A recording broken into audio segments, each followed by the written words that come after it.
Halo semuanya, balik lagi sama aku Zarkasindo Safri di video tugas susulan mungkin ya. Tugas susulan kali ini yang mana setelah di pertemuan pertama, bukan pertemuan pertama, di video sebelumnya kita baru aja selesai ngebahas bukan perbedaan mungkin penerapan lah ya, penerapan domestikasi dan foreignisasi ke teks terjemah gitu. Bagaimana kedua elemen tersebut mempengaruhi hasil terjemahan dan lebih mempengaruhi ke budaya asli dari bahasa yang kita terjemahkan gitu. Kenapa kita domestikasi dengan metode penghilangan budaya, kemudian foreignisasi dengan mempertahankan budaya asli pada teks terjemahan. Nah, pada kali ini kita mungkin akan ngebahas dua teks yang mana sering kita temui. Yang pertama itu teks religius dan teks jurnalistik. Nah, sebelumnya pernah nggak sih teman-teman berpikir kalau tugas seorang penerjemah itu sebetulnya mirip dengan aktor yang main di film gitu? Mereka harus bisa berganti topeng, teman-teman. Mereka harus bisa berganti apa yang mereka kenakan di muka dan juga karakter, tergantung dari panggung yang mereka mainkan, atau dalam kata kurung apa yang sedang mereka hadapi. Hari ini mengacu pada materi yang sudah saya pahami terkait dengan teks keagamaan dengan teks berita, atau religius dengan jurnalistik, juga teks sastra, yang mana ketiga jenis teks ini tuh sebetulnya tidak bisa kita pukul rata dengan satu teori saja, teman-teman. Masing-masing dari teks tersebut tentu saja memiliki aturan main, tingkat kesucian informasi, dan pisau analisis tersendiri yang mana membuat penerjemah harus berpikir 1000 kali sebelum memilih suatu kata. Nah, nonton pasti penasaran, aku harap penasaran, pasti nggak penasaran, karena bagaimana sih rahasia di balik layar para penerjemah ini. Yuk kita bahas satu persatu. Oke teman-teman, kita masuk ke pembahasan pertama. Anggap kita masuk ke medan tempur pertama, yakni teks religius atau teks suci ya. Teks religius ini tentu saja teks paling sakral atau area paling sakral sekaligus paling berbahaya di dunia penerjemahan. Kenapa? Karena satu kesalahan di teks religius ini bukan cuma menjadi nilai jelek ya teman-teman bagi kita penerjemah, tapi bisa memicu pergeseran akidah atau konflik teologis. Ketika kita menerjemahkan teks keagamaan, kita harus sadar akan dua hal, teman-teman. Yang pertama itu konteks of situation, konteks situasinya seperti apa. Kemudian yang kedua konteks of culture, budaya, konteks budayanya, budaya masyarakatnya. Contoh paling gampang kita gini, kata sholat deh teman-teman. Sholat dalam tradisi Islam itu kan kalau kita terjemahin ke bahasa mentah-mentahnya ya, bahasa mentah-mentahnya Inggris itu kan menjadi prayer. Maknanya langsung menyempit menjadi doa, prayer gitu kan. Padahal sholat itu melibatkan rukun, kemudian gerakan fisik spesifik mulai dari takbiratul ihram hingga salam kanan kiri.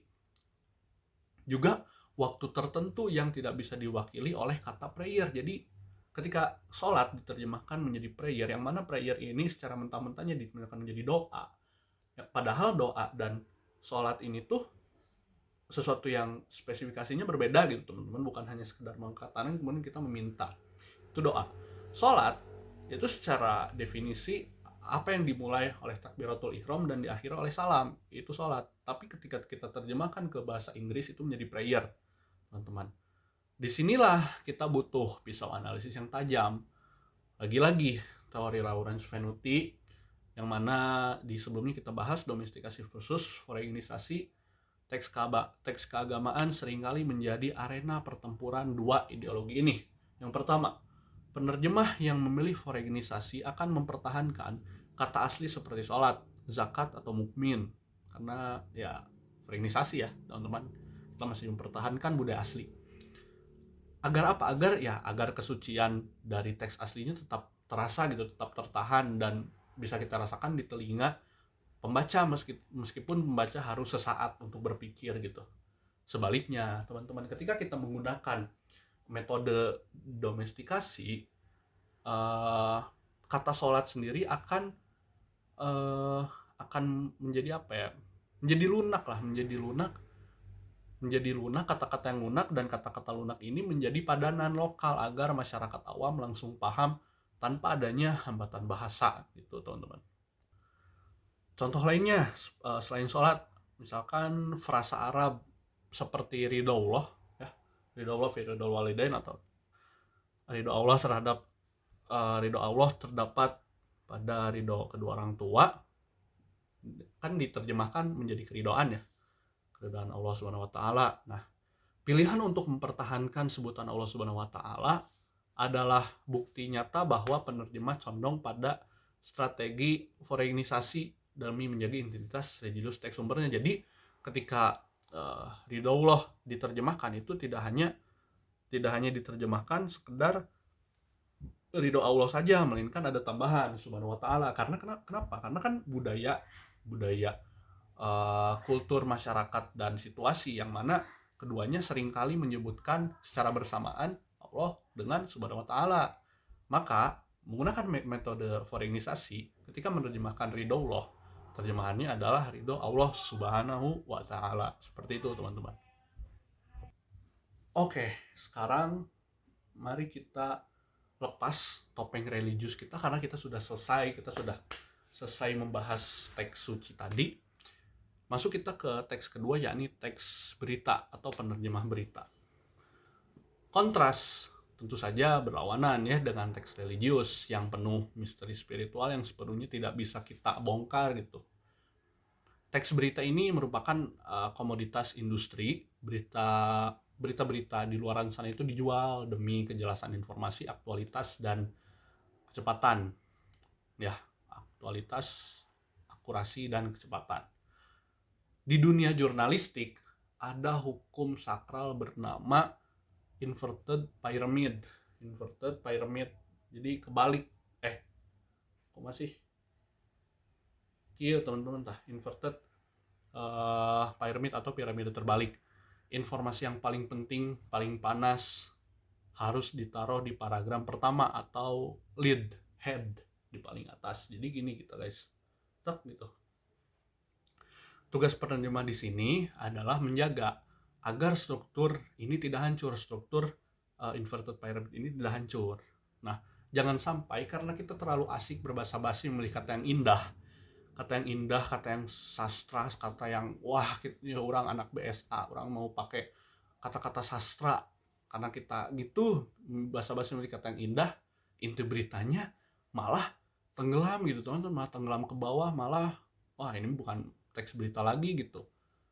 Selain itu juga penerjemah teks berita wajib hukumnya bersikap netral dan objektif gitu ya. Emosi atau opini pribadi kita tidak boleh ikut campur ke dalam teks berita ini, teman-teman. Karena teks berita ini sifatnya sangat teknis dan deskriptif, yang mana teori Venuti yang filosofis tadi kurang cocok dipakai di sini, teman-teman, di teks berita ini. Sebagai gantinya kita menggunakan teori teknik penerjemahan dari siapa? Ya tidak salah lagi, Molina dan Albir. Oke. Itu yang paling famous, itu yang paling common, yang paling umum sering digunakan, yang mana dari Molina dan Albir ini menyediakan 18 teknik spesifik penerjemahan, teman-teman. Misalnya, kita ambil satu contoh saat menerjemahkan nama lembaga seperti Wizaratun Naql, ya, Wizaratun Naql, teknik terbaik yang bisa digunakan adalah ekuivalen, teman-teman, atau padanan lazim, sehingga langsung berubah menjadi Kementerian Perhubungan. Mengapa? Karena pembaca berita tidak butuh keindahan puitis, enggak. Pembaca berita butuhnya tadi aktualisasi, akurasi, dan kecepatan gitu, deskriptif juga, langsung to the point, nggak butuh pembaca berita tuh kata-kata sastra tuh nggak butuh. Mereka butuh terminologi resmi yang sudah diakui oleh media massa di negara sasaran, ya tujuannya agar informasinya langsung tersampaikan secara akurat gitu teman-teman. Nah terakhir baru ini setelah kita bahas teks berita yang mana itu nggak boleh gitu ya, nggak boleh sama sekali, bukan nggak boleh, mungkin lebih diminimalisir teks-teks sastrawinya. Nah kita masuk ke teks sastra yang mana ya bebas gitu, di sini dunia bebas gitu, tapi ya ada jebakannya juga, ada peraturan juga, ada cara mainnya juga gitu teman-teman di teks sastra ini. Teks sastra ini tentu saja adalah dunia yang mana dunia itu dengan penuh makna ganda ya teman-teman, polisemi, ambiguitas dan estetika tentu saja.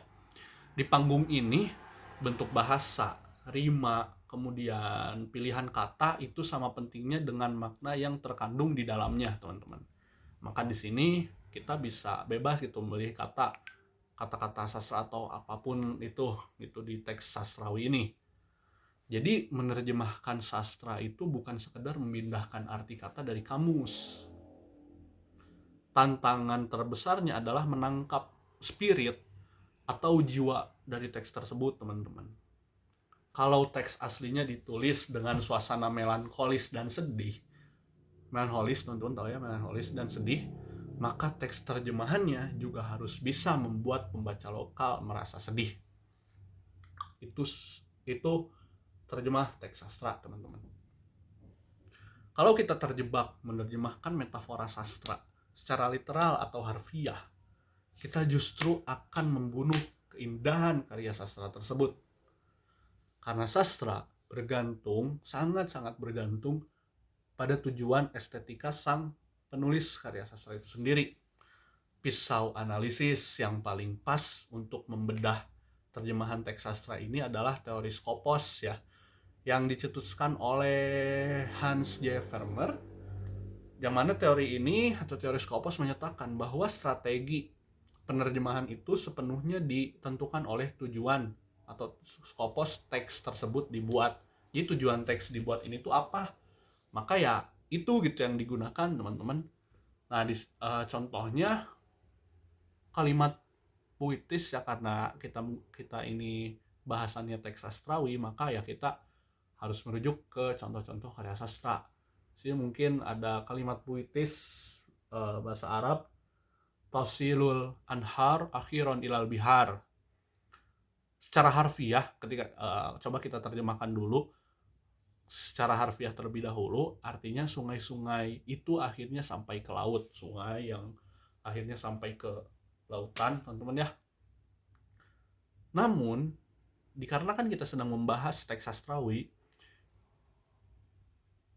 kita harus mencapai tujuan estetika sastra yang menyentuh hati.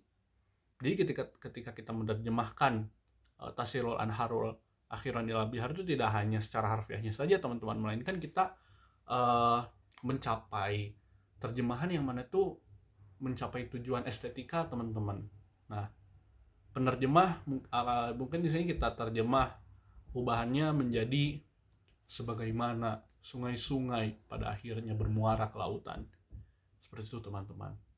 Terjemah teks sastra. Mungkin ada yang lebih sastra lagi ya, dikarenakan saya di sini tidak terlalu melek ke sastra, saya tidak terlalu paham banyak kata-kata sastrawi, jadi mungkin itu yang bisa aku terjemahin mengenai sebagaimana sungai-sungai pada akhirnya bermuara ke lautan.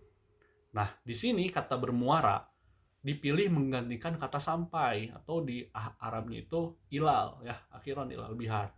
Ilal ini diterjemahkan menggunakan metodenya metodenya itu menjadi bermuara. Nah, kata bermuara dipilih menggantikan kata sampai karena memiliki nilai rasa bahasa atau sense of art yang jauh lebih tinggi dan puitis di telinga masyarakat kita. Seperti itu teman-teman. Jadi nggak kerasa kita udah ngebahas 3 terjemah teks beda-beda, mulai dari yang sakral, suci, kemudian teks yang deskriptif, aktualisasi, kecepatan, itu teks berita, teks religius, teks berita, dan teks sastrawi. Jadi menjadi penerjemah itu bukan hanya soal menguasai 2 bahasa ya, bukan hanya soal menguasai bahasa yang akan kita terjemahkan, tapi tentang bagaimana kita bijaksana memilih topeng dan pisau analisis yang tepat di panggung yang tepat pula gitu. Mengingat terdapat dua konteks, konteks of situation dan konteks of kultural. Semoga apa yang aku jelasin teman-teman bisa mudah memahami. Semoga teman-teman juga tidak puas dengan apa yang sudah aku sampaikan. Semoga teman-teman mencari tahu, karena ini hanya sebatas tugas susulan ya. Cukup sekian, aku pamit undur diri. Terima kasih teman-teman. Assalamualaikum warahmatullahi wabarakatuh.